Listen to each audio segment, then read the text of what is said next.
Hi, Dr. Bob here. Up to now we've been discussing how a flavor is created. In this section we want to take a step back and understand how a flavor and all the other ingredients that go into a food product interact with each other. And so the first thing we need to do is we need to understand the unflavored product. So that's all the other ingredients outside of the flavor that when they go together they create that product. And then we need to understand how when we introduce the flavor, how that's going to interact with all of those inherent flavor components from the other ingredients. Simply put, we're going to discuss an unflavored base. Once again, that's without any flavor added to it at all, and understand how it pairs up with a flavor. So we look at what a base is. That's the unflavored piece. It's all those other ingredients. And we need to understand what they contribute in the overall flavor profile. So if we look at baked goods, they're going to have browned flavor notes from the baking process. If we look at some very complex products like coffee, tea, chocolate, chicken or beef stock, those will also have their own flavor contributions. So what we need to consider then is really two parts, the flavor and the unflavored base, and what happens when we put those two together. Let's go through some of these interactions between the base and a paired flavor.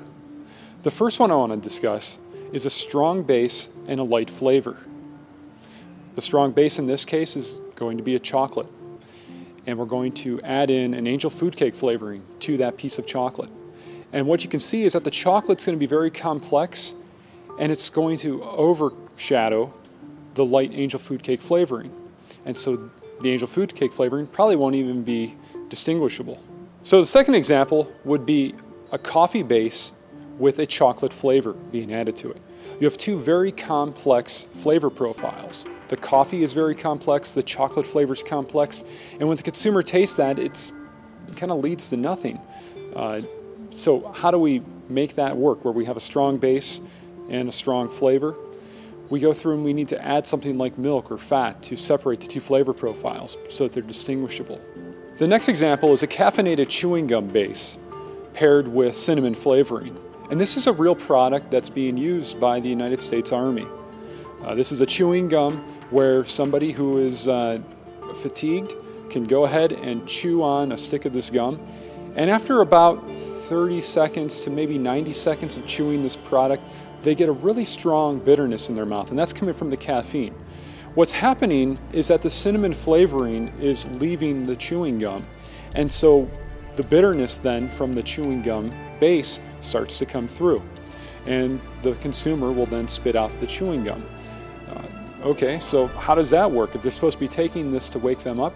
Well, the good news is that 90% of the caffeine in the base actually gets delivered in the mouth into the bloodstream within the first minute and 20 seconds of chewing this product. And so that's an example of where you have a short flavor life and a delayed or long base profile.